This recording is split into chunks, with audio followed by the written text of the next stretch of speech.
Hello, hello, hello, and welcome back to the 12. This is a show about the Women's Super League, aka the highest division of women's football in England. We're here to discuss all things WSL, both on and off the field. Each week, we'll be breaking down games, showcasing stars, and highlighting important stories surrounding the game. My name is Deepti, and I'm here with my co hosts Marc, Thom Bomb, and Treb. And this week, it's about opening weekend. I am Woo-woo. so ready to talk about all the action from this past weekend. I have a new microphone. I've got my eyebrows done. I'm feeling good. So let's get into it, shall we? Let's do it. All All right. right, all First right. game of the weekend was Friday, and that was Chelsea versus Aston Villa. Marc, you got this one.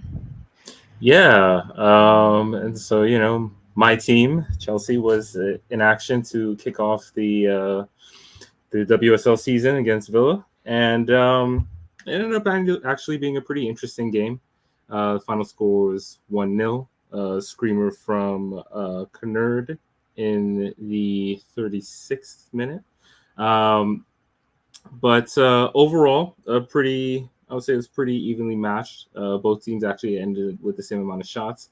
And Villa overall outpossessed Chelsea 53 to 47%.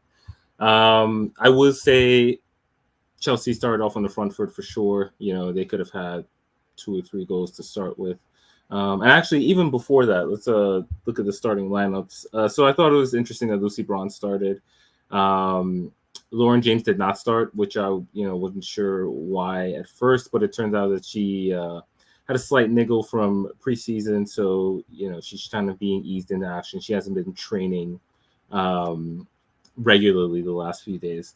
But we did see a start for Sandy Baltimore. So that was 2 new acquisitions in the starting lineup. Um, Also in the back line, so Niam Charles had a surgery on her shoulder for a dislocated shoulder. I don't think she's expected to be out too long. But she was the starting left back for most of last season. So instead, Ashley Lawrence started at left back with Bronze at right back, and Buchanan and Millie Bright in the middle. You had in midfield, you had Aaron Cuthbert and Shushka Nushkin. And they played the whole match. I would say they were pretty solid back there overall. Villa did create 1 or 2 chances, and towards the end, actually, they forced a couple really good saves from Hannah Hampton. It was a little too close at the end there, but The, the, yeah, the Villa overall, goalie almost had a goal. yeah. Oh my gosh, yes, the header. How could I forget? Um, but yeah, it's I thought Kennard stood out to me. I thought also Khadijah Buchanan stood out to me. I think that with Jess Carter leaving in the offseason, I think it's important for Buchanan now with her 3rd season with Chelsea. I think this is probably her time to shine. And then, like I mentioned, Hannah Hampton, was standout player to me. One question I have for Chelsea. So Sophie Engel was lost for the season to an ACL tear. Mhm. And again, women's football, we're already seeing these ACL tears. But that really hurts their midfield depth because they said goodbye to Melanie Leopold, Yelena Kankovic, Fran Kirby, who technically is an attacking midfielder but still plays in the middle. And so, with Cuthbert and Nushkin there in the pivot, I wonder who else is there to make up the depth really. Um, for Aston Villa, I thought they were really good. Like I mentioned, overall, they actually had 4 new players, 4 new signings in their starting lineup. Um, and another day they could have gotten a result out of this, no doubt. They definitely had their chances. I think Villa's just kind of an interesting squad in general. I think they could definitely make some noise as um, a mid-table team. Possibly pushing to 5th, 4th, that sort of thing. Of course, they have Rachel Daly there, who's canny operator. She's one of the better forwards in this league. You also have players like that I've kind of forgot about that they had, but like Adriana Leon, Ebony Salmon, who came on late in this game, can those players, work their way into the starting 11, maybe eventually make an impact? So, yeah, I don't know. I like I said, I thought Villa. I wouldn't necessarily say they were surprising because I think that they are generally a good team. I was kind of surprised at how low they finished last season. And actually, a fun stat that the commentator mentioned was Villa were only held scoreless twice last season, and it was both matches against Chelsea. So maybe they're a team that can cause some chaos. I mean, they almost caused it in this match. So. Nice. Do you think Chelsea looked like they were in a transition year? Because they kind of are right now with the new coach and everything. Yeah, I was trying to pick out, what looked different to me. I thought early on they were aggressive, intense, winning the ball high up the pitch. Like I mentioned, they could have scored 2 or 3 times within the first 5 minutes. I thought like Millie Bright in particular was like winning the ball well above the half line, and so I'm curious to see I guess I'm really curious to see how Bompastor just goes about the league campaign. Does she settle on a consistent lineup early? Does she mix and match? How aggressive are they going to be in the press? How high the line's going to be? I'm definitely curious to see what that looks like going forward, and if they're able to maintain the sort of intensity that they started this match with. Because you could say, you could even argue that by the end of this match, they were definitely on the back foot. So Yeah, speaking of Bompastor, as a Chelsea fan, Marc, how did you feel about the Viva la Revolution tifo that the Chelsea supporters put with Sonia Bompastor's face on it? Very interesting, a little cheeky, right?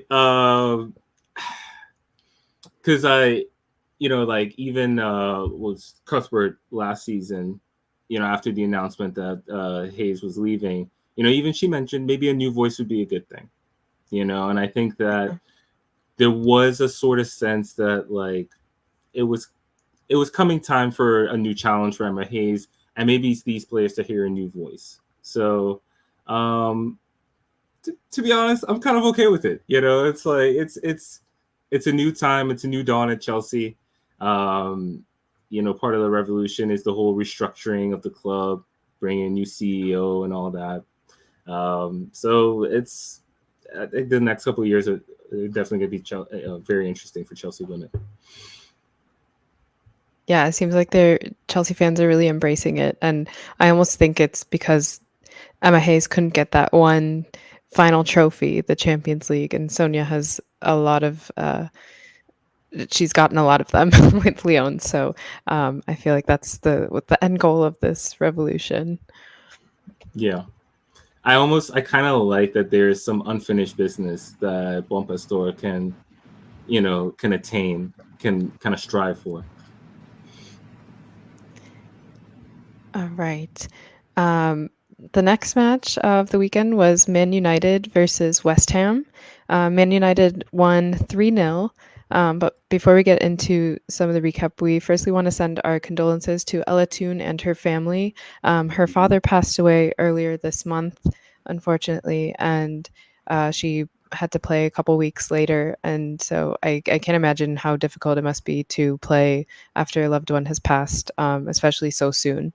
So definitely want to send our best wishes and condolences to her. Well said. Very well said. All right. Treb, you want to start? Yeah, and getting to the match, as you mentioned, Man United won 3-0. They scored 2 goals in the first half. Jace Da Silva and Leah Galton got on the board. And then in the 53rd minute, Grace Clinton scored her debut goal. And her along with Jace Da Silva, those two really were the stars of the match. They did anything and everything they wanted to do. Especially Clinton. She was playing this is what was really interesting. United seemed, and someone can correct me if I'm wrong, but it seemed like United was running a double 10, which was something I've never really seen before. But they basically had Clinton sharing and running the 10 roles with Jansen. So that was pretty interesting to see. And Clinton starred in that role, honestly. She's had a couple loan spells from United elsewhere over the last couple of years, and so I'm sure fans are really excited to see her come in and have an incredible debut. We had West Ham as one of, if not the favorite for relegation, and they pretty much looked like it in this match. Like I said, United was able to do everything they wanted to do. Clinton was pulling the strings in the midfield. The attack looked strong. It looked like their game plan was solid. They looked like a capable squad. And I think this is also what's been frustrating about Man United is at times they very much are a squad that looks like can compete with the top clubs in terms of, standings and such. But yeah, it was a convincing win. It's match week 1. It's hard to say if this win means that United is back or if they're going to compete for a title. I think if anything, this match kind of confirmed our suspicion that West Ham would be probably one of the teams relegated, or at least fighting for relegation as one of those bottom teams. It just looked really bad on their end. They looked lost a lot of the time. Their defense wasn't good at all. So yeah, it was an entertaining match if you're a United fan. I think if you are a neutral, it's kind of hard to take anything away from that match because, like I said, it's one of those matches where it's hard to tell, was United really that good or West Ham really that bad? I think match week 2 will tell us a little bit more in regards to both of those things, especially with who they play. But as far as United goes, that was a good win. I mean, anytime you're playing a team that is reportedly that bad, you want to have a good showing, and 3 goals at home doesn't get much better than that. I think a kind of fun stat is that West Ham has played away at United 5 times now since they've been in First Division, and they've lost all of them, haven't scored playing away at United, and they've conceded 17 goals, so Yikes. including this one, I think. So Football yeah, heritage not a continues. fun place for them to play. So does Treb, like you watch this match, does Jansen fix their midfield, like her moving in centrally and moving Toon out wide? Does that fix United's midfield? That's the thing. problem? I think Clinton fixes their midfield. Honestly, okay. just from the looks of it, it looked like they were giving her a lot more of the control in terms of you're going to decide, is it the right time to pass? You're going to be the one pulling the strings. She was sharing those duties in the 10, but you could tell she was very much like the point guard for that attack. And so I think Jansen really did look really good. And I think she does fix it in terms of she is another option and a player that a lot of teams are going to have to key in on. But I think in terms of when you look at the season or throughout the season, I think you're going to find that Clinton's going to be the one controlling it all from the midfield. So I think that was a great move in making sure she stays with them for the season and not loaning her out again. So it'll be interesting to see for week 2. We'll talk about it a little bit later, but their match week 2 matchup isn't too much of a stiffer competition, but it still is going to be an interesting test to see if they can repeat kind of that same mistake-free performance in a convincing win. Yeah. And if I was going to say, I think it'd be funny if, I know a lot of United fans don't like Marc Skinner, but if he keeps this up, they might be stuck with him. Yeah, I mean, his tactics were working against West Ham, but again, it is West Ham, so True.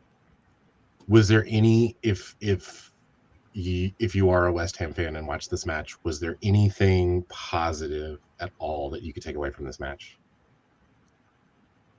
That it's match week 1. I mean, I think that's about the positive that you get. I mean, you know what I mean? It's the first week. I think everyone that is a West Ham fan is bracing for a tough season, but it was, I guess, only 3-0, and as bad as it was, you only allowed 1 goal. in the second half. So I think you can take that away from it. If you can play like you did in the second half, you might have a chance against a lot of these teams to put yourself in a position to at least come away with a point. All right, there's some hope. Some hope. So maybe not a lot, but Um, some. Saying there's a chance. All right. The next game we had was Brighton versus Everton. And y'all, if you haven't watched this match or haven't watched the highlights, you got to go do that like right now because I have two words for you, Kiko Seke. And she was incredible. This was her WSL debut, and she made history by scoring a hat trick on her debut. She's the first player to do that in the WSL. And she's just so fun to watch. She came from Japan. I think she was on the Urawa Reds. I don't know if I'm saying that correct, but she was their leading goal scorer and scored like 20 goals, I believe, and led them to the division championship there. So she's a big deal. She played really well. There were a lot of team debuts for Brighton and a couple WSL debuts as well. So Kiko Seke, Fran Kirby, Nikita Paris, Michelle Ejimang, and then Elena Chankovic. Also, they all debuted for Brighton. A couple of them came on in the second half, but a lot of the big names that they got during the summer transfer window played, and they really gelled. I mean, they were playing Everton. Everton is one of our like quote unquote favorites to be relegated. So again, maybe not the best litmus test, but I think it was really cool to see how they kind of clicked immediately for some parts, and especially the right side of play. And like the right side had Kiko Seke, it had Fran Kirby, and their right back also kind of started some of the attacks for them, but it was mostly those two, I would say. Yeah, the hat trick was incredible. She scored once in the first half, right footer outside of the box, hit left top bins, bodied a player on the way to do that. Like just stole the ball right away from her, and then Evoed that booted it. player. Yep. And then her second goal was in the second half. It was a diving header and just perfect. It was really fun to it, like a great cross, and then the finish was great. And then her final goal was also she intercepted a pass, an errant pass from an Everton center back. Again, a right-footed shot outside of the box, and this time hit the top bins on the right side. Three incredible goals, and she's going to be scoring a lot. In terms of Everton, again, I don't know if there was really too much to be like positive about. They had a couple shots on target. I feel like they had their chances. Brighton's backline looked a little shaky, and so Everton got into the box a lot, but they just never could capitalize on anything. So yeah, they're a bit messy. They would need to do, and right at the end of the match, they lost one of their defenders. Right back went down with a knee injury, and the coach said, "quote It could be one of the bad ones," which is those three letters that we will not say, unfortunately. Yeah. So that's It looked like it looks like Everton like had a they were just down one goal in the first half. Was the second half, was that like more of Brighton finding and exposing spaces? Was that Everton trying to be more expansive and like push for a goal, or did it just look like a talent deficit for Everton? Honestly, I think a little bit of all three. Like, I think the Brighton was definitely attacking in both halves, I would say, equally well. I think once that first goal was scored, Everton did try to push up a little bit further, but that left a lot of space in behind. And Brighton definitely took advantage of that and was able to press a little bit. That last goal, the Kiko Seke's third goal, just happened because Everton was stretched. Their backline was stretched. They were up high, and Brighton was pressing, and she just intercepted a pass and was like free to the goal. So I think it's just miscommunication too. They've got some things to work on. But then also the talent, I think there's definitely a difference in level of talent on either squad. Yeah. I think Brighton's next match against City will be really interesting. We'll talk about that more, but the right side Brighton versus left side City, that's going to be a good matchup. I would definitely agree with that, especially since Layla Wahhabi did leave the Arsenal match early, so that'll be an interesting test. Yeah. Well, speaking of City, we had our big match of the weekend, Arsenal versus Man City, which was chaotic a bit and ended in a 2-2 draw, which I think is a fair result of what happened during that match. I would concur. Yeah. I was there in person, and it was a very fun atmosphere. The Emirates is always great. I believe there were about 42,000 fans, maybe just under 42,000. So a good turnout for the first week. Love it. Obviously, it was Viv Miedema's homecoming, to say one word for it. And honestly, like the Arsenal fans gave her such a good reception. As soon as she was announced on the starting lineup, there was a standing ovation. When she got subbed off, there was a standing ovation. So there's no she hasn't burned any bridges with the fans, I'll say that. But let's talk about the match itself. Tom, do you want to start? Yeah, so Arsenal really just kind of started on the front foot in the first 10 minutes, and I don't think that City was ready for that. And that is was evident by Frida Monum's 8th-minute goal. Because she scored that on a header, yes? No, it was a right-footed shot, I believe. Okay. Yeah. But there was like that goal was also like, I think we said before we started recording that all of the goals in this match were very chaotic, and that goal definitely was chaotic because there was a lot of stuff going on before that, like right in front of Yamashita. And I think after I was really weird, like as a City fan, because like after Arsenal scored, it seemed like the match calmed down like considerably. And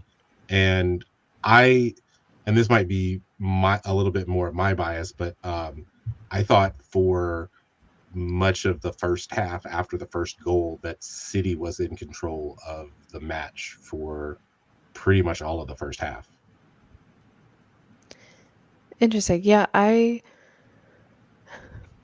don't know if I would necessarily agree. I think it was pretty even, at least from my perspective, because honestly, going into it, I thought, I don't want to say it would be a blowout, but I didn't think Arsenal would score first for sure. And I thought City would win, and I thought they would be scoring, or at least having a bunch of chances to score. So the match surprised me, to be honest. And after Arsenal scored the first goal, which it started with a great run by Emily Fox, and so just up the right side when we were watching her, like we knew that would end in something. And then, but you're right, there was some craziness going on in front of Yamashita. Like I think the first shot cross got deflected, and that's how Frida Monum was able to get in. But yeah, I thought it was fairly evenly matched. And then obviously the City scored pretty close to halftime, and then I think the momentum shifted a bit, leading into halftime, and then soon after it started as well. Well, I think that Viv Miedema goal in the 42nd minute, that was just a kind of like a force of nature. Like I kept on thinking about that Denzel clip, was like, I'm leaving here with something. Like like that was very much I'm leaving deflection. Yeah, that was very much like she had a couple efforts prior to that had just missed and just kind of I'm sure in her mind, we're like, man, I should have made that. And that, like, when she scored that goal was very much, you could feel it. It was very much like, no, I need to score now. And Can I tell you one part when, bounce. I think everyone's breath in the stadium, all the air was let out when Viv took that shot from near halfway and Yeah. tried to chip Manu, Yes. and it almost worked. Yeah, Yeah. everyone's like, no shot. You're gonna do that to We're us? like, Like, wait, really? exactly. I was like, we Like, all were just like, really? We get you whoa. got to be a competitor, but man, chill, please. Also, the 2 goals that City scored in this match, I see why you as Arsenal fans get so irrationally upset with Manuela Zinsberger, because Mm. If I speak, come on, if sis, I you gotta speak, try. if You I gotta speak, try. You if I gotta speak, try. if I Like, speak. Mannequin challenge on field. That's I mean, it's oh, classic Arsenal. We give up a goal, the equalizer right before half, and then we need someone off the bench. In this case, it was Beth Mead to come out and come yeah. off and help us. But like Deepti said, as an Arsenal fan, I fully expected us to lose this match. The fact that we came away with a point is huge. Yeah. I I feel agree. like, especially, I mean, especially after losing the Champions League first leg. So like if they can somehow salvage that and continue, I think it would have been a great start, or I guess as good a start as you're gonna get under Jonas in recent years. So Yeah. okay, I have So to ask. Go ahead, Mark. no, I was actually going to ask about so City's lineup specifically. Minima obviously started alongside Bunny Shaw. Um, what did you think of that partnership? Is that something that can work going forward? So I think that it was first of all, Gareth made one change from the lineup that started in against Puri FC, and I'm not even going to go into why Bunny was not in that lineup. That will make me irrationally angry. But I think one of the things that you're seeing, Treb, you said you didn't think that you had seen double tens, but I think seeing Viv and Jess Park basically be tens, and then Hasagawa covering as much space as she did, and then Wahhabi, and then Alexandri when Wahhabi went out, Alexandri inverting into the midfield, helping Hasagawa keep that space. That was really, really interesting to me, and I think one of the reasons that the match against Puri FC worked so well is that you had 3 different players at different points that were moving into different roles. So there would be some times where Jess Park would play as a false 9. There would be some times where Viv would play as a false 9. There would be some times where Mary Fowler would play as a false 9. So you could tell that the defense couldn't get necessarily a beat on it. I think with Bunny being in this match, it was a little bit different, and it kind of slowed down the pace of the match. Not that that's not necessarily a bad thing, but I also don't think that the service that Bunny got she didn't get a lot of touches in this match, and the touches that she did get were not close to the box.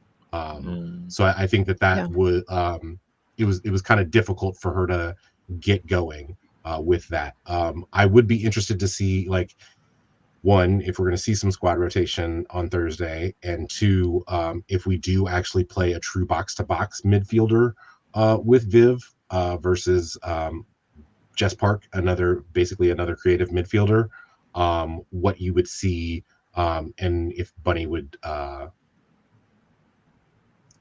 see better results from that, I guess. I think also just from our side of it, I'm interested to see if City has different tactics, because it just felt like, again, maybe this is my Arsenal bias, but it felt like, especially leading up until she got her goal, it felt like very much the game plan was feed Viv until she does something against her old squad. That's what it felt like. It felt like they were absolutely trying to, and we see it in all sports, right? Anytime a player goes up against their old squad, you kind of see the team rally around that and want to see them get their moment. It just, I mean, maybe you can speak to this, Tom, but it just felt like, as an Arsenal fan, it felt like for a lot of that first half, up until she got her goal, like the focus was on getting her that goal. And then once she did, it kind of felt like, okay, then you started to play and try to find Bunny. But by then, Arsenal had keyed in on her. And every time you did try to feed Bunny, it was like 2 players on her, not really in space, kind of in the middle of a bunch of bodies. So, and I think that that's where you see a player like Jess Park like kind of pop up. Like, yes, I do think that the game plan was to feed Viv in the first part of this match, and then once you kind of like she scored her goal, it was like, okay, like we'll go to halftime, we'll make some adjustments, we'll make sure that we're still covering Bunny, but we're still shading. We're gonna shade more towards Viv in the midfield. You kind of saw that's when Jess Park started to get a little bit more free. And you know, that's one of the reasons why she did score the goal that she scored. But I, as Arsenal fans, I do want to get your opinion on the 2 calls. Like, because to me there were like 2 calls in this match that were just like, what is Abigail Byrne doing? I don't get it. The first one was the disallowed goal from Caitlin Ford. the In the first half. offside. Yeah, the offside. Like, I saw Laya Alexandria's boot, and I was like, that's a goal. Like that like she wore white boots. She had white socks. Like it was very clearly a goal. And like her heel was keeping Caitlin Ford on. And then leading up to the Beth Mead goal, the tackle that Kim Little had on Chloe Kelly that was not called a foul, that Katie McCabe just kind of picked up and like hopped over hopped over the mass of bodies. Yes. So like, to me, like seeing those 2 calls, like, okay, like you're like on balance, like, yeah, like I had 1 call go for my team, 1 call go against my team, and like involving goals, and that seems fair. Is that kind of what your read was on those? Because like to me, those were probably 2 of the most influential calls of the match. I think non-calls. I think yes. I mean, like you said, the offside, because that one came first, if I believe, and then so it was very much like, okay, that should have been a goal, and you feel slighted. But then, you know, like you said, that dubious tackle happens and it doesn't get called. You do feel a sense of like, okay, that's balance. Like that's football, right? Sometimes you get, especially in the modern day, it feels like refereeing has gotten so much. I don't know if it's because we have a million cameras and we can dissect plays more, but it just feels like, and I'll say this, like for those who do watch kind of the Broso side of things, it was an interesting Sunday for refereeing in terms of Arsenal City matches for sure. So listen, you know, not all draws are created equal. Yeah, I mean, listen, at the end of the day, I think like Tom said to begin kind of the match, the fact that it ended 2-2 is fair. I think that's fair. You know what I mean? I think just it's fair. Given the calls and the fact that 2 of the main calls were like 1 for Arsenal, 1 for City. You hate to see it, but you know, it's like you said, it's balance. And so at the end of the day, I think both sides take the point and we move on through the season.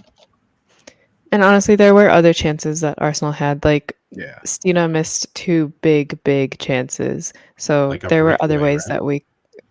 she had one that was an open goal, basically, because Yamashita missed the tackle, and she just put it wide. And then there was another one that was, I think, 1-on-1. Alessia Russo had a 1-on-1 with Yamashita. So there were other chances. So I'm not too pressed about the one non-offside, but it is what it is at this point. Just quickly, I will say that was like the biggest surprise for me as an Arsenal fan was how easily, like respectfully, how easily it was for us to find space in that first half. It felt like we could have been up 2-3-0 in the first half if we were just a little bit clinical. So, you know, hopefully that continues through the season. But yeah. I also just want to point out, I feel like being there, and because I was sitting like in upper tier, I could see more of like a tactical view, which was really cool. But there was so much space that City, I think, could have used a lot better in front of the Arsenal goal, in the very like middle like vertical space. I don't even know if there's a technical word for it, but directly in front of Manu, there was always like a divide between like the left and the right side, and there was so much space in the middle. And I guess when you're on the pitch, you can't really see it, but I feel like they could have used that space a bit more. And Tom, maybe I don't know if you would agree with me in this, but I think Fujino wasn't the best this match, and I think she could have, like, she might be She one of the weak hesitated. links. She hesitated a lot. I Yeah. think like, but I think that's like, this is your first game in the league. You're trying Yeah. to get acclimated to the league, sort of thing. Because she definitely had like a couple of chances, like she should have shot, and she should like, Yeah. And she didn't, and like they ended up being really easy saves for Manu, which was kind of disappointing. I also am not convinced that her starting these two matches is not a Gareth Taylor giant middle finger to Chloe Kelly, but that's something for another day. The man who's allergic to the touchline in the coaching box. Oh my god! How long did it take him to get from like the upper deck of the Emirates like down to the field? Yeah. Like just like his commute, like his walk down His there. commute down. Yeah, I didn't notice him leave, but I did notice him walk out. And it's funny because he came out back onto the field like when City scored their second goal, so when they Yes. started leading, and I was like, okay, is this part of his like superstition? Does he stay up like until City gets a lead? And then so I fully expected him to go back up when we tied. when Ben scored. It's time to go back up there. I gotta go to my, It's like, my shoot. spot. Yeah. But that was funny. We'll double back on this one before we close the pod. But we should probably wrap up the last few games we had this week. Yeah. Then we had two more London teams, Tottenham versus Crystal Palace. Tottenham won 4-0. Crystal Palace is the newly promoted team. Not the best outing for them initially, but maybe, Marc, you can say more about how they ventured in their first game in the WSL. Yeah, at the end of the day, it's 4-0, and Tottenham had, let me make sure I have these numbers right. Tottenham had 26 shots to Crystal Palace's 4, right? And so it's, you can read a lot into that, right? Obviously, I think Tottenham were more or less in control. I think the result is deserved. I will say, though, Palace weren't as bad as it sounds, right? Like, so Haley Rosso opened the scoring for Tottenham. New signing, really strong debut for her new team. The goal she scored, she had a nice dribble. She put it onto her right foot and then kind of what do you call it, a rug burner into the bottom corner. So it's one of those where like it looks slow and you're like, why did the keeper get that? But it's actually, I think those shots are more difficult to save than people realize. So good finish in the 19th minute. But other than that, was all the scoring for the first half.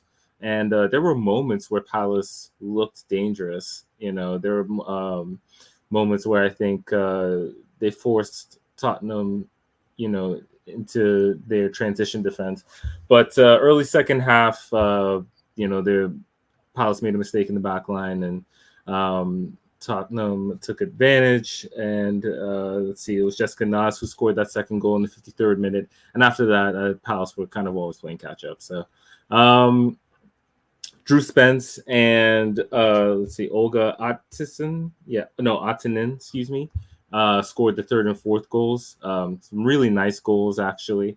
And I think overall, so from a Tottenham perspective, definitely the type of performance you're looking for, your home opener against the newly promoted team. I think there were some, they made some solid signings, but they also lost one or two players, and people may have been wondering, what this version of Tottenham is going to look like. Can they improve from where they they finished last season? And I think this is a strong step in the right direction. But for Palace, honestly, I wouldn't get too discouraged. It's a difficult first fixture. I mean, like, and really, there isn't an easy first fixture when you're a promoted team, but playing at Tottenham, playing off a team, playing a team coming off a strong season that they had, I think that getting a result would have been a monumental achievement for them. And obviously, they weren't able to. Get that done this week, but yeah, we saw some of the new players for Palace play. We saw India Page Riley get the start. We saw Katie Stengel get the start. We saw Poppy Pritchard come in actually for Stengel. Another note on Palace, they unfortunately lost a player to that dreaded three-letter acronym, Georgia Fox, Deloney from Chelsea. So that's one of their defenders. So it'd be interesting to see what they do with the back line. But yeah, it's like I said, the score does kind of tell the story, but I don't think it tells the full story, especially from a Palace perspective. Yeah, as someone who also kind of had tabs on this match, just because I think we talked about it last week, I very much am intrigued by Palace. They let in the 4 goals, but it wasn't. I mean, it's hard to say letting in 4 goals isn't as bad, but it wasn't. It really wasn't as bad. It was just kind of like if they can clean some things up. I think for me, more disappointing was the 4 shots with none on target. Like that, you can't have that in the WSL. You really can't.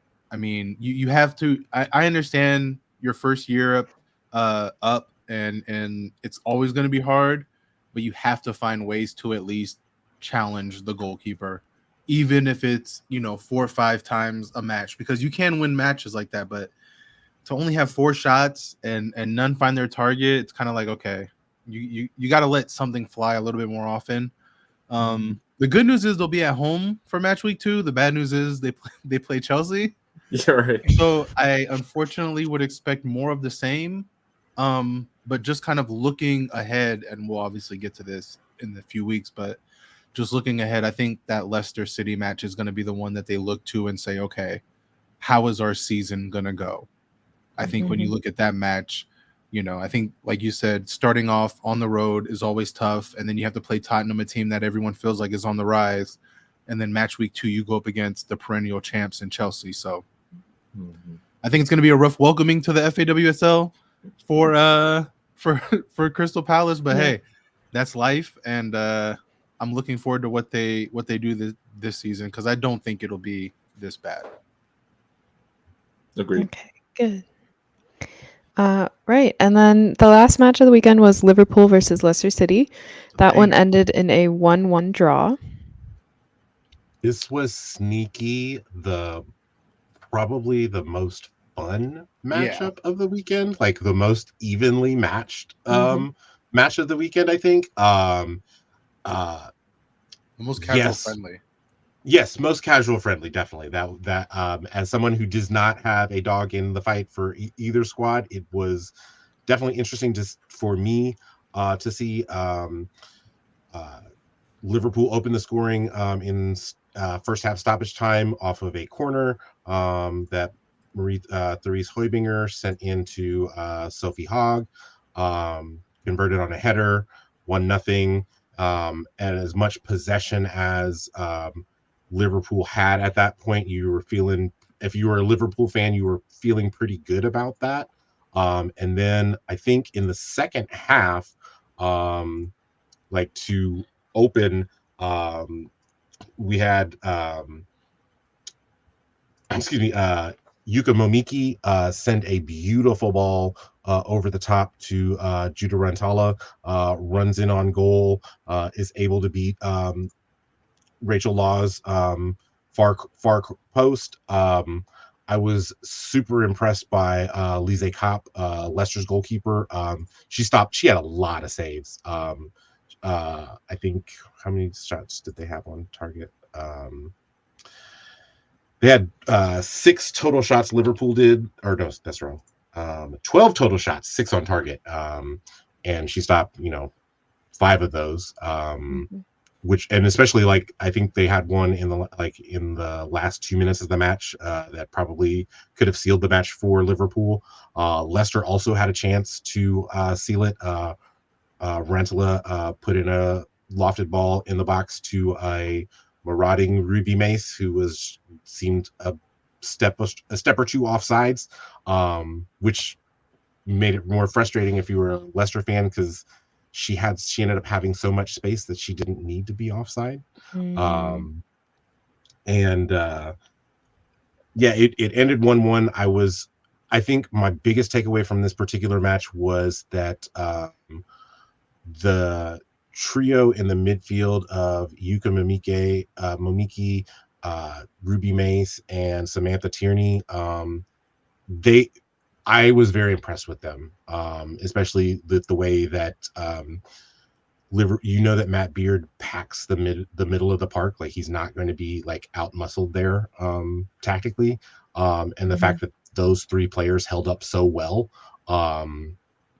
and were at points that they were able to control the match and like just put a foot on the ball. It's like, okay, no, we're gonna actually possess the ball some.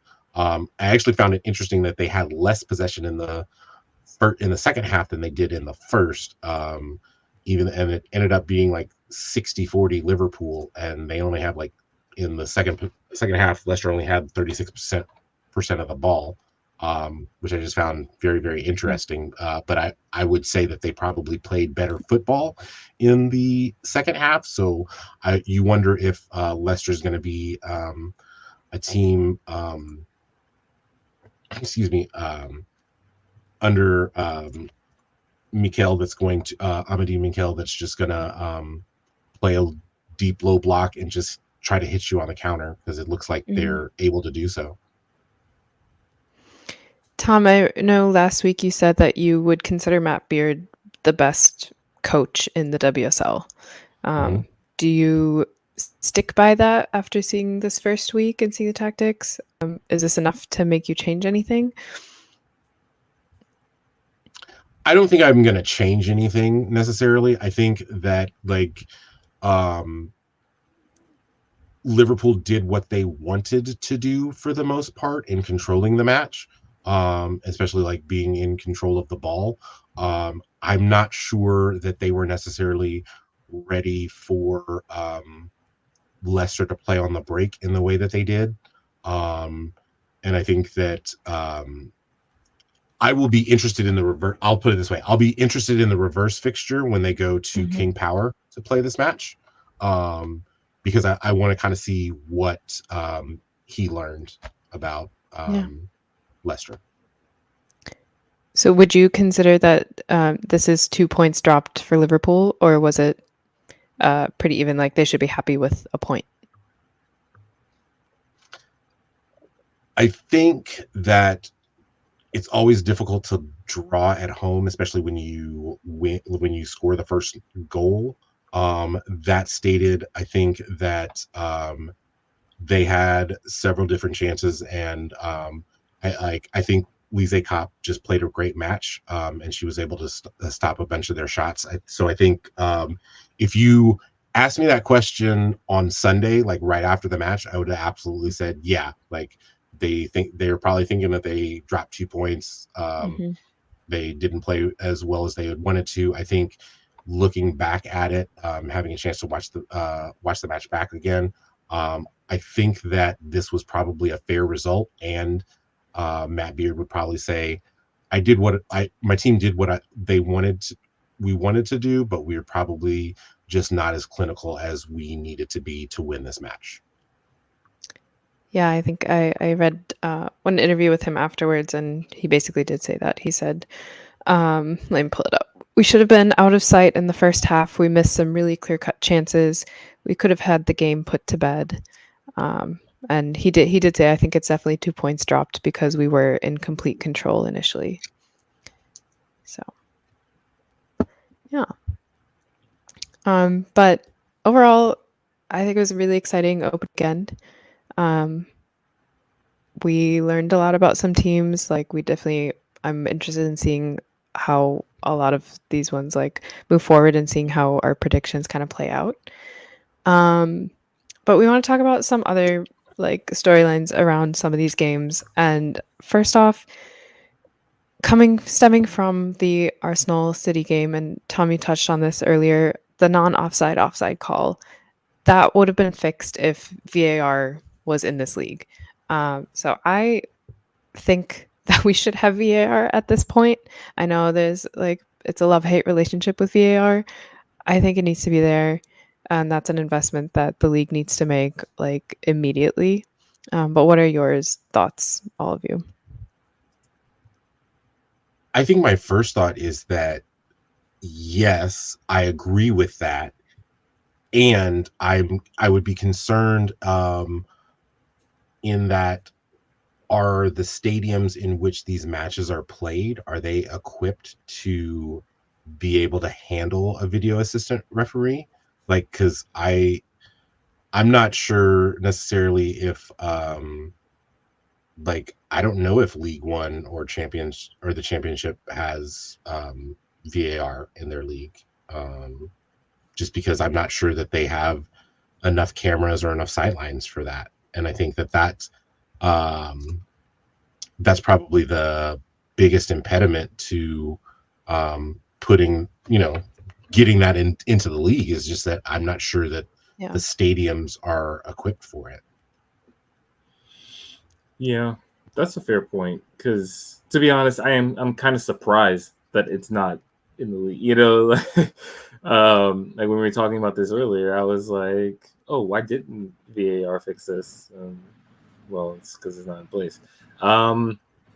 Yeah, I don't know. It's really difficult, man, because it's like one thing I think is kind of understated about soccer the last 20 years is the production value has gone way up.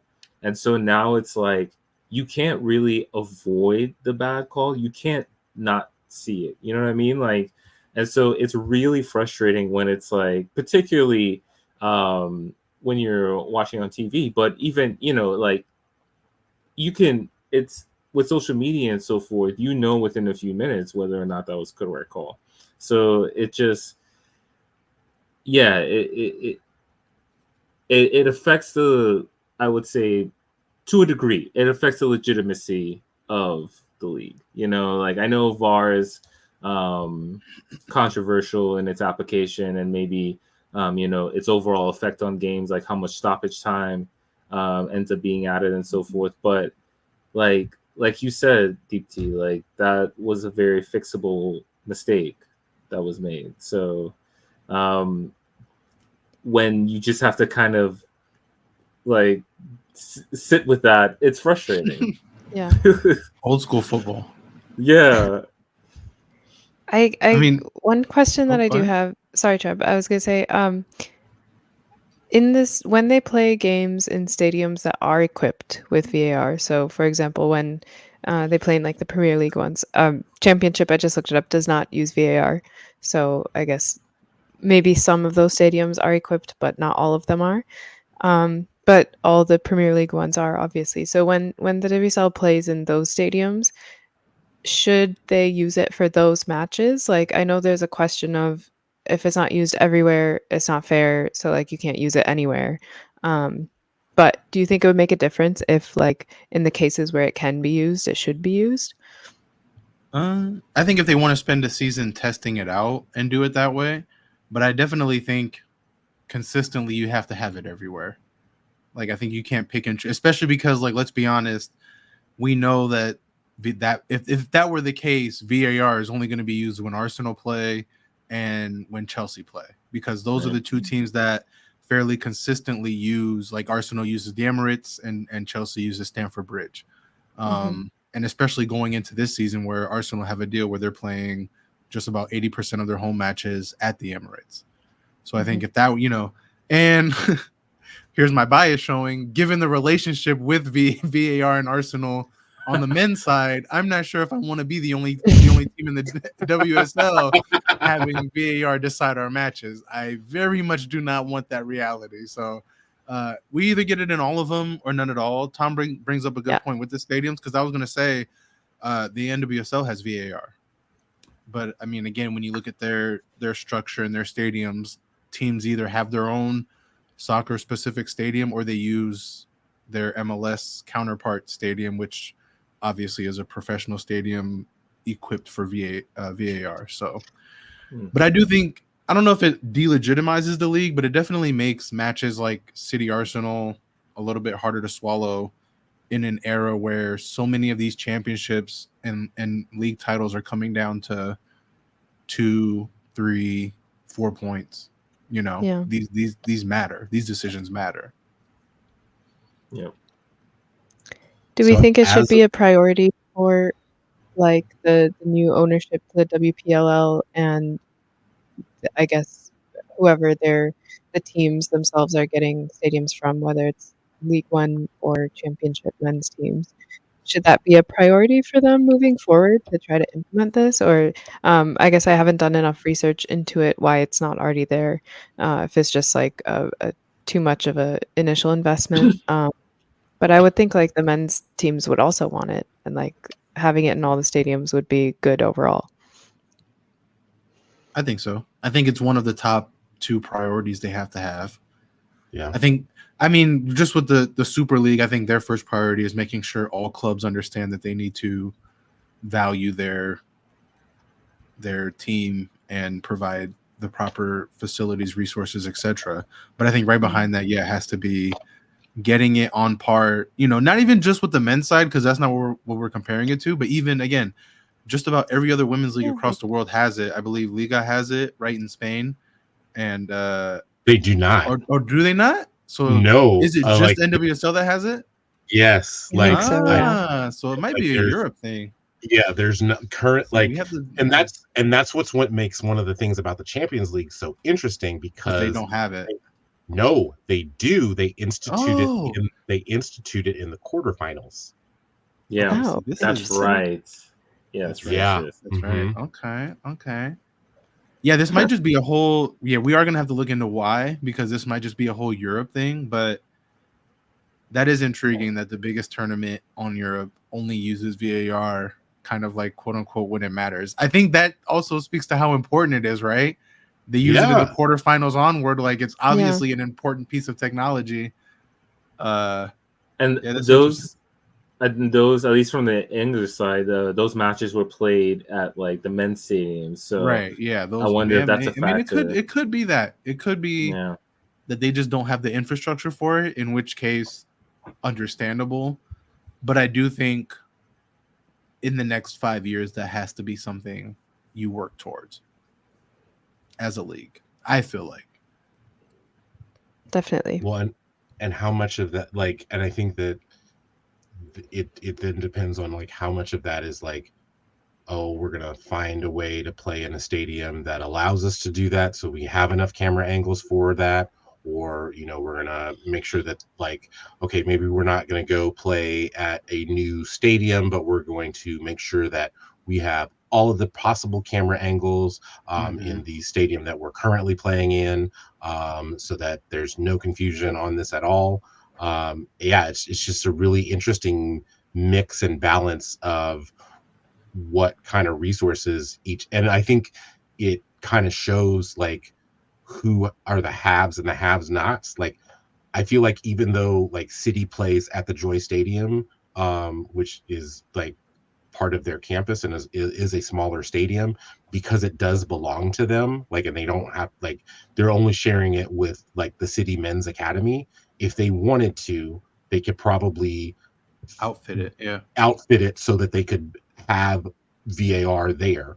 Whereas I don't know, like a team like West Ham who plays at the Chigwell Construction Stadium, like, are they going to be able to outfit the Chigwell Construction Stadium with enough cameras for the VAR? I don't know, like maybe. And that's why I say the first priority for the Super League has to be making sure clubs and ownership understand that the investment has to be right? Because like Thom is saying, you can't really get to the VAR part until some of these teams until some of these teams have stadiums that can withstand that type of thing. So yeah, but I think it's something to shoot for sure, because we can't keep having this kind of thing happen in matches that can decide titles. Yeah. All right, so I want to talk about the fan response to Viv Miedema's homecoming because there's clearly a divide. Um, I feel like more online than in real life, but two parts to this. One was, I guess, like when she scored, I am of the group of people where I was like, if anyone had to score against Arsenal, I am glad it was Viv Miedema. I love her. I will always love her. Like she's one of my favorite players, if not my favorite. And so I was kind of glad it was her who scored against us. Whereas I had other Arsenal fans say that she was the worst player to score against them. So I'm just curious, where do you guys stand on that? Like if a player has left your club, a player who was like very dear to the club but left the club on kind of bad terms but didn't leave the fans on bad terms, would you be okay with them scoring? Do you not want them to score? Would you rather them never score against your club? How do you feel? So not last season, but the season before, when City's entire midfield left. City played Real Madrid in one of the champions before the format changed in one of the Champions League qualifiers, and they played Real Madrid, and the final score was 1-0. Real Madrid. Do you know who scored the final goal? Caroline Weir. And there was a part of me is like, oh, this is the worst thing that could possibly happen because she like all of those players left on not the greatest of terms. And I also was like, because I knew her quality, I knew that she was going to be the player to score against us. So like, and like, you know, like she didn't necessarily celebrate the goal. Like, you know, just kind of like little double fist pump. But like and her after her team and then her teammates kind of mobbed her after that. But like it's kind of I feel like it's kind of to be expected. Like I just feel like so like anymore there's so much like player movement from club to club, like especially in Woso. Like hell, I mean, if Nikita Paris couldn't celebrate a goal after on a club that she used to play against, she would never celebrate ever. Right, exactly. So like, and it's not like, you know, like Viv's not a celebrator anyway. Like it's not like she made a big deal out about it. I'm not sure that I understand the big deal about it. I also know that I'm not an Arsenal fan, so I'm interested to hear how Treb feels about that. I mean, I think I have a lot of experience with this as an Arsenal fan, kind of on both sides. Like as a whole, as a club Arsenal fan for so long, because we've seen this with Robin Van Persie, we've seen this with Sammy Nasri, we've seen this with Cesc Fabregas. Like, I think a lot of it depends on how you leave a club. If you leave like one of the three that I mentioned, you absolutely do not want them to score against you. Against all, like you want them respectfully, you want them 2-footed to the moon before they find the back of the net against you. But then there are your players like Thierry Henry who don't leave on a bad note, but kind of you understand that their time has come for whatever reason for them to leave the club. I think with Viv, there's animosity towards the coach and probably management of some sort. I think that's evident by her recent comments that she made in an interview, saying that she felt kind of disrespected and unwanted and unappreciated. But I think as far as the fans are concerned, it's like I've said before, we've understood that she was probably set to leave 2 years ago when the Barcelona deal kind of fell through. So I think in that regard, we were expecting it. Now, of course, it hurts that she went to City, but again, a player like that isn't going to go to West Ham or Villa, right? Like they're going to go to City or Chelsea, like let's be honest, or they're going to leave the league. So, but me personally, I don't mind that she scored against us. I kind of am with Deepti. Like, if anyone's going to score, I would rather it be her because then it's like, okay, yeah, that's our player still playing at the highest level. Like I would hate it if Bunny Shaw's sitting up there getting a hat trick against us, because it's like I can't really do nothing with that. But it's like if it's Viv and it's off a deflection and it's like her first goal against Arsenal, like okay, we'll give that to her, and we still got the result. Like I think that's also the big thing too. She scores, we get the result, we're all good, everyone's happy. Yeah, she in the post game one of the conferences, she was like, "It's going to be a happy household because both she and Beth scored." Yeah. So Oh, that's yeah. no true. animosity there. There you go. That kind of reminded me of that little post game little interaction that Dejanay Carrington and Alyssa Thomas had Oh yeah. after game one. It was like, "Babe, you mad? Don't be mad. We'll talk Don't- about it when we After go." Connecticut blew them out, Right. yeah. After Yeah. TV's team blew them out, yeah. We're going to talk about at home. Right. Not so much a happy home, but this one a very happy home with, This is a very as happy we home. said, both players scoring and a result on the first Yeah. match of the season. And I think that's also the important part. It's the first match of the season. So The second part to this, which is somewhat related, was that on Twitter, loads of Arsenal fans came out and they got mad that people were giving a standing ovation to Viv at the Emirates. And like, again, I was there when Man City's lineup was announced at the beginning of the game. People started cheering, giving her a standing ovation. She wasn't even out. He just said her name, the guy announcing. And then when she got subbed out, again, she got a full standing ovation. She also like clapped and thanked the fans as well. So I thought that was really classy. Again, it shows that like there was no bad blood between her and the fans. It's all between like her and coaching, management, etc. But yeah, there was a lot of mad people on Twitter, which I don't understand why they would not like that. well, I think it's also the times, right? Like we live in an era where their rage baiting is a thing.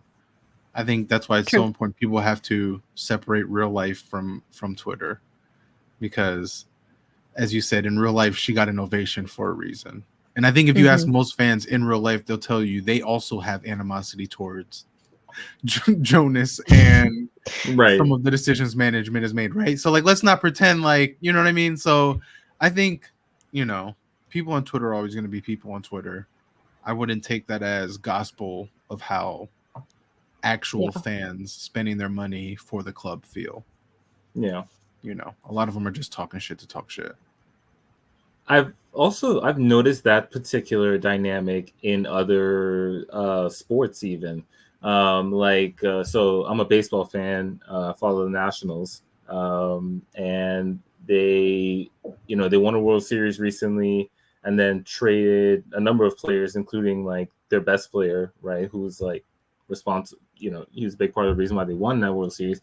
And every time he's come back, he gets a huge applause from the Nationals crowd. But then you have people on Twitter who are like, "Why are we cheering an opponent?" And it's like, but first of all, again, it was one of those where like the player didn't choose to leave, right? And people associate good memories with that player, and so it's like, why wouldn't they cheer? Because I mean, like Arsenal, they kind of, I don't want to say reminiscing, but the last few seasons haven't been quite what they would expect it to be. And Miedema was kind of part of like the last really good team, the last title winning team. So yeah, it's always just touch grass, man. Like in terms of the people online complaining about this, like just touch grass. Yeah, it's like a touch grass. That's a good point. I think it really all does depend on how the player left the squad, the team. Yeah. I'm thinking about bringing in American football. I would love to see what like the Green Bay fan base would do if Aaron Rodgers comes back to play at Lambeau, because I know I'd be booing if I was there. We're booing for a number of reasons. Yes, For a number of reasons. Yeah. But I'm glad Viv got the ovation. She deserves it. Yeah. Yeah. I don't think there's definitely. any animosity there.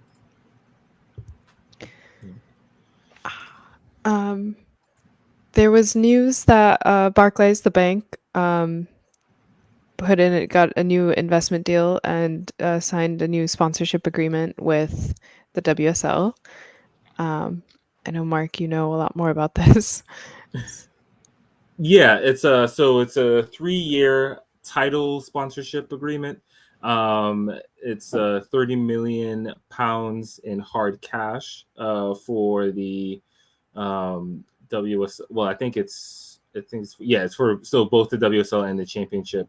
But yeah, the new deal will bring in at least 9 to 10 million pounds per season for both leagues, and then like I said, it was 30 million in hard cash. There are further like marketing commitments that they're pledging. So the full valuation of the deal is 45 million pounds. This is in addition to the grassroots investment that Barclays has made.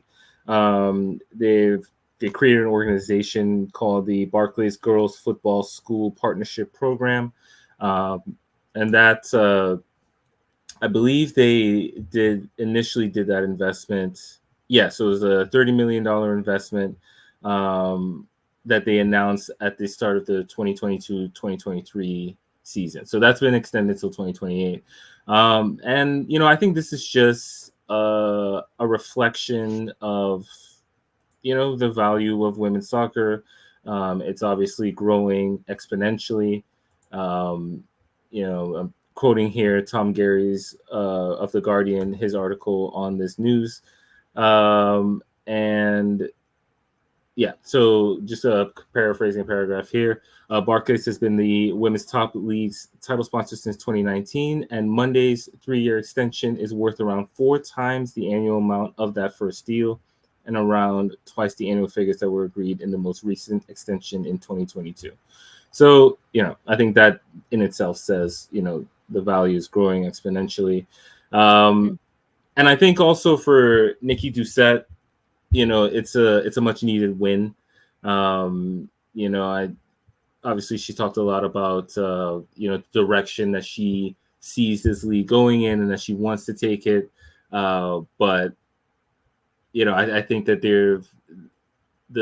for all of us interested in the WSL, we've been wanting to see some concrete efforts towards that, some tangible signs of progress. And so, yeah, I think that obviously Nikki Doucette would be hugely delighted about this. And she did say about it, this record multi-year investment demonstrates long-term commitment and is important because it provides positive endorsement and increased support for what we are trying to accomplish.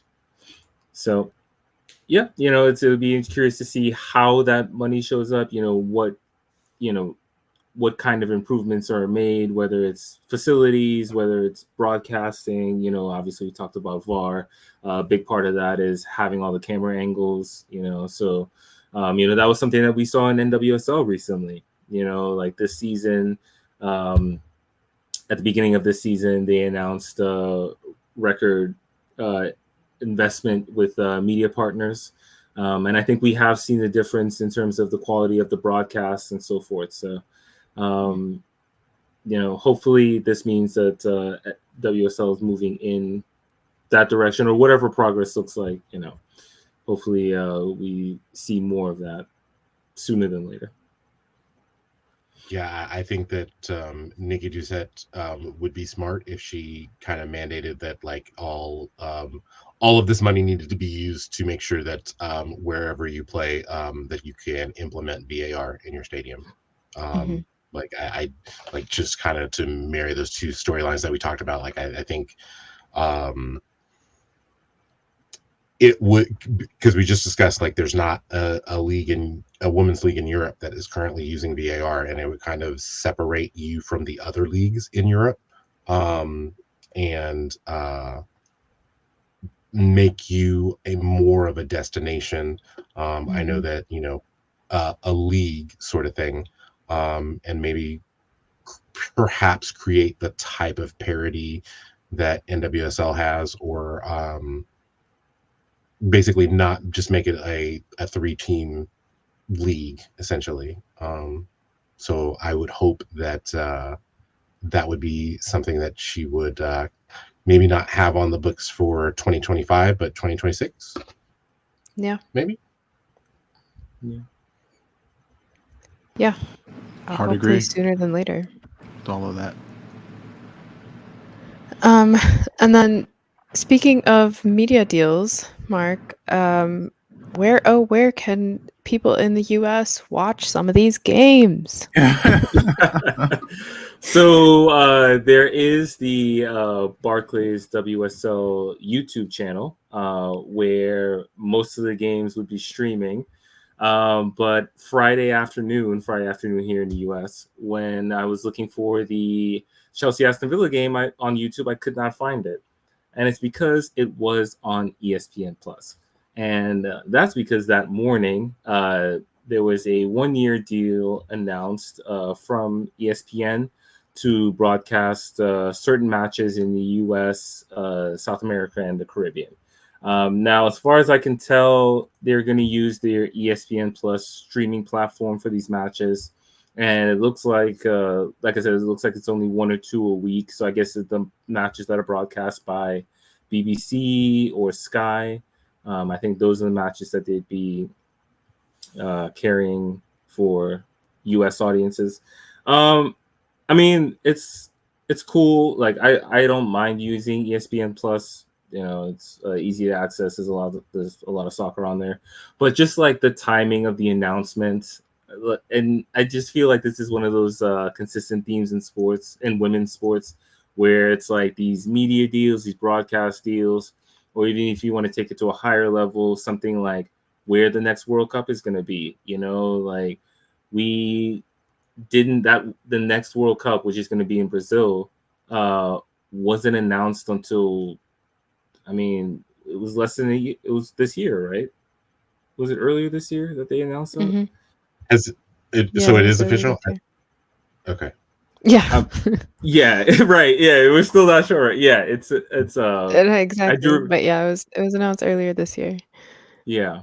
And so, you know, whereas with the men's World Cup, it's like we know where the next two, and we'll by the time the next World Cup kicks off, I wouldn't be surprised if we know like the 2034 or whatever World Cup that is. Mm-hmm. So it just, you know, I would just like these companies to do better. You know, because like that's part of the PR too, you know, like that when it comes in, when the timing is like that so last minute, it causes confusion. You know, it affects people's ability to watch those games.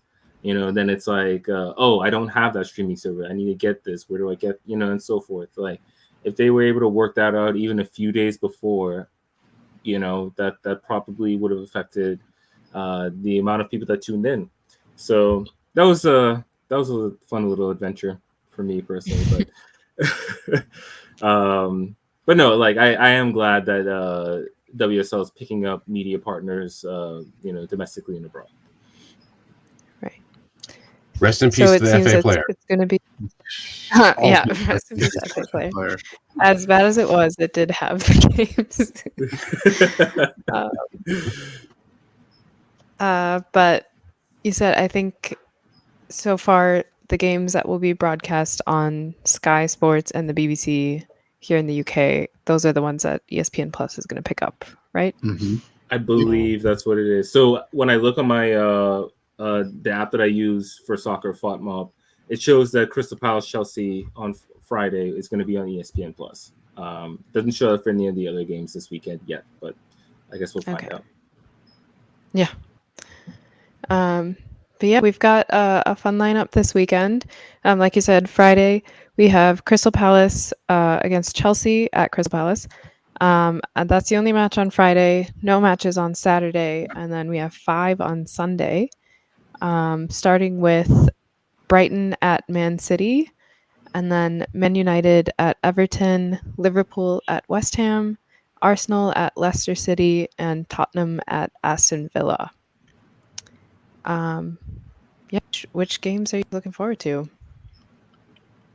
Okay, so clearly, I'm going to watch my team's game. Like, yes, I'm going to get up. I'm going to get up real early and watch my team's game. Like, and the argument can be made that it is perhaps might be the most entertaining match of the weekend. I think the match that as a neutral that I'm going to watch is probably going to be West Ham Liverpool. And the reason that I say that is that Deepti, you asked me like, you said that I said that Matt Beard is the best manager in the league. I still believe that. Can you go away from home and keep like I know a very cliche thing in sports is to as a team is to keep bad teams losing. Like Mm-hmm. we've established that West Ham is not a great team. Can you go to the Chigwell and get the 3 points that you're supposed to get and get your season back on track? So I think for me, and is also a chance for West Ham United to like basically fight back, like say I have life, like I'm not just gonna be sitting in the relegation zone like all season. So I think it's a big match for both teams to get a result, and I think even for West Ham at home, a draw is considered a result for them. Okay. So for me, obviously, again, I am also going to watch my team, but I do. So, I think Crystal Palace, Chelsea, their Crystal Palace's home opener in the top division. I love that it's a Friday night kickoff. I'm kind of expecting, with that being a London derby, I'm kind of expecting like a pretty good atmosphere. At Selhurst Park. Yeah, doing it right. The other match I'm looking forward to is Man United Everton, and this is at Everton, and kind of actually for similar reasons to why Tom is looking forward to Liverpool West Ham. You have two teams in Man United and Everton who are coming off of big results in the opposite direction, right? Obviously Man United got off on a strong foot. Can they continue that? Can they go away from home and take care of business against a team that I think we all agree that they're better than? If they're going to challenge for European spots, I think this is a game where they have to get 3 points. I don't think they can even be looking at this as, a draw being acceptable. And as for Everton, we need to see life. I think if you could get a point, I think that would be a good result because, that week one was ugly. There's no way around it. And now you're hosting Man U. You're up against it already. So Everton, fight back. I think for me, the most intriguing match, the one that I'm interested in the most is going to be Villa and Tottenham. Last week, Aston Villa played Chelsea really well. It took everything from Chelsea to kind of get that 1-0 win. And then, of course, Tottenham had the lesser opponent and dispatched of them pretty quickly. So I think it'll be interesting, a good test to see just where Tottenham are. I think it's one of those matches where it's like, okay, what can we really have to serve as the baseline for how good this Spurs team is going to be this year? So if they can kind of get another blowout win, I think it'll say a lot in terms of how strong they want to come into the season. But of course, if they end up losing this match or if they don't look good, I think that could also tell us a lot in terms of like, okay, they might be a little bit fraudulent. Yeah, I agree with you, Treb. I'm really looking forward to Villa Tottenham, and then I'm also really excited for Man City Brighton. Brighton's rejuvenated, renovated squad has like done something for me. Like I feel moved after that first game. So I'm excited to see what they can do against City. Like to see, was it because they were playing Everton? Was it just like not a fluke as such, but Everton obviously is a much easier team to play against than City. So being put up against the big guns, I really want to see how they would do, especially going away at City. That's going to be a huge test. We owe them already because they like that we lost that match to them at home at the Joy after having 23 shots. 23 I shots. do remember that. And they had 3. And they Yeah. scored in the 88th minute and won. Yeah. So I'm there not you go. bitter at all. Like, yeah, not bitter at all.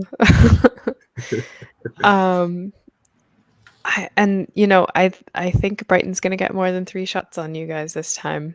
I I'm would just gonna concur. say that. I would based off of this last match, I would absolutely concur. So that definitely be a good one to watch. Yeah. Any last thoughts? I think it was a fun week 1. I feel like it was a fun opening week. We got to see some blowouts. Obviously, Arsenal Man City was a huge kind of top of the table clash. Like I said, we saw Chelsea kind of need everything they had to get past a very tenacious Villa side. So I think it set up a really good week 2 to kind of determine where some teams are, some intriguing matchups, and yeah, I'm excited. The season is upon us. I'm ready. The season is definitely upon us. All right. Well, thanks for listening, everyone. You can find us on Apple, Spotify, YouTube, wherever you listen to podcasts. Hit that follow button, please, to stay up to date when new episodes drop. Leave a rating and review if you can. We would love to hear your feedback. There's 12 teams, 6 matches, 4 commentators. You are listening to the 12. Happy fall, and we'll see you next week.